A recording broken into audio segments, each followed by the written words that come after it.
Take Paws has been made possible by support from the following Community Foundation of Broward funds. And by Broward County Animal Care and Adoption, where you can adopt a new best friend for life.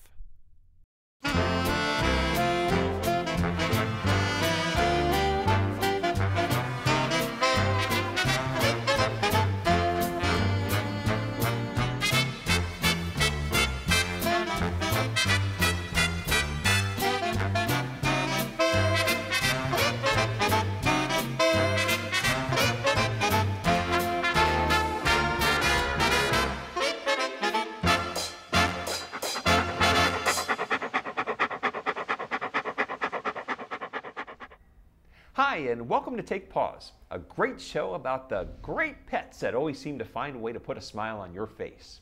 I'm your host, Mike Moscatello, and this is Magic and his buddies. He's one of many shelter animals who sure would like to make a new home with a real nice family, one like yours. And if you do adopt a pet like Magic, hopefully you'll be able to take good care of it so it can live a long and healthy life. But even if you do everything right, that doesn't mean your pet will never need special care.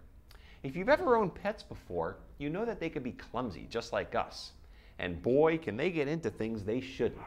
When this happens, your pal might require a special trip to a vet who knows how to deal with pet emergencies.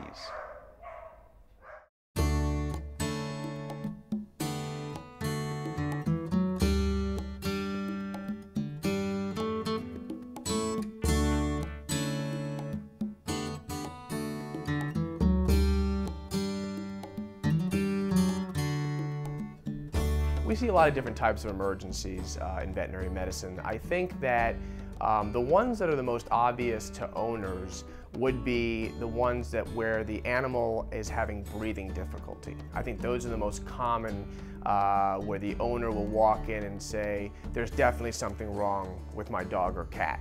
The other type of emergency I would say where owners are pretty certain something severely wrong is with anytime blood is involved.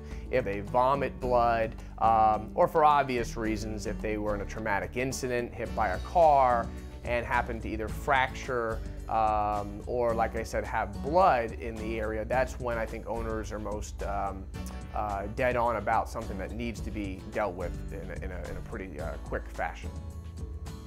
There are certain emergencies that may not be as obvious to owners. Those would be where an animal has a fever. They may act lethargic and not themselves, but it wouldn't be as apparent. I would say those issues where there's a decreased appetite, the dog or cat just doesn't act themselves, we call it ADR, ain't doing right. And the problem with those situations is it could be something pretty significant. Perfect example would be a foreign body obstruction that we see quite commonly, where a dog or cat ingests something they shouldn't, and they don't always present with vomiting and abdominal pain, but sometimes they'll just present with not doing right, decreased appetite, like I mentioned. It's not as obvious to the owners, and oftentimes they'll try to wait it out and see if it will get better, when in reality it could be something significant. I would recommend to those owners that they have their pets seen sooner than later, just to be on the safe side.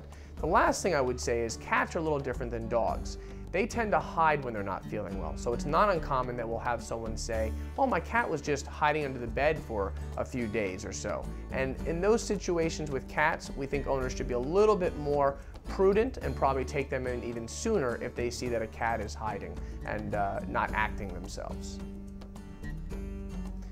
I can recall an emergency that we had that would probably be listed on the more obvious signs that there was an issue, was a young dog that went ahead and scarfed down some bird seed from the droppings from the bird cage.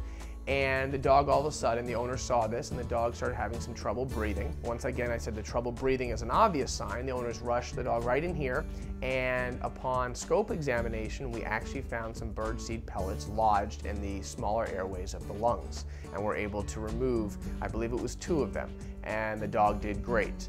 So that's one of the more obvious emergencies. I can also recall a boxer that we once saw that came in to see us, not even on an emergency basis, but just was losing weight, not doing well, would eat intermittently, one of the indiscriminate signs, And it ended up, we actually found a baseball in the dog's stomach. Unfortunately, we did have to resect part of the stomach, but after a few weeks and being in the ICU for about 6 or 7 days, the dog is now doing great and has gained all his weight back. And the owners had told us the baseball was actually gone as of about 5 months prior. So not as an obvious emergency, but an emergency nonetheless. Cats and dogs often display different signs of distress when they're undergoing an emergent condition.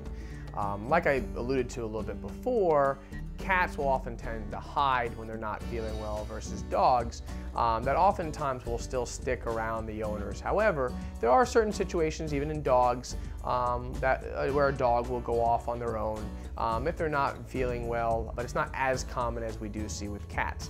The other more common issue we see with dogs is eating grass. They tend to eat grass when they're not feeling well, and specifically to the digestive tract, if they have an issue with their digestive tract.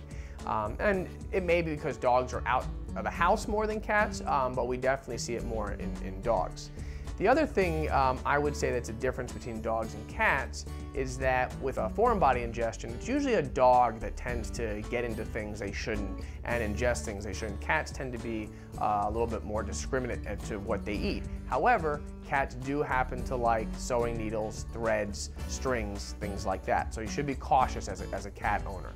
The last thing I would say is more on the doctor's end, is that physical parameters oftentimes present themselves differently with different conditions in dogs and cats.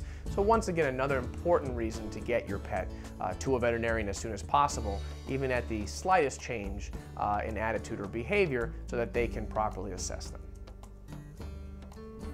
In closing, I would say an owner should bring their dog or cat to a veterinarian if there is any change in behavior whatsoever. I would recommend bringing them in to be seen, because there are emergencies where the signs aren't as obvious to owners and it could end up being something very significant.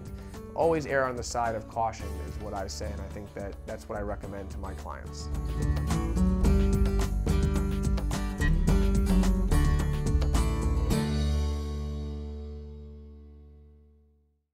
If you'd like to help support Take Paws through sponsorship or by making a donation, call 754-321-1000 or go to BECON-TV.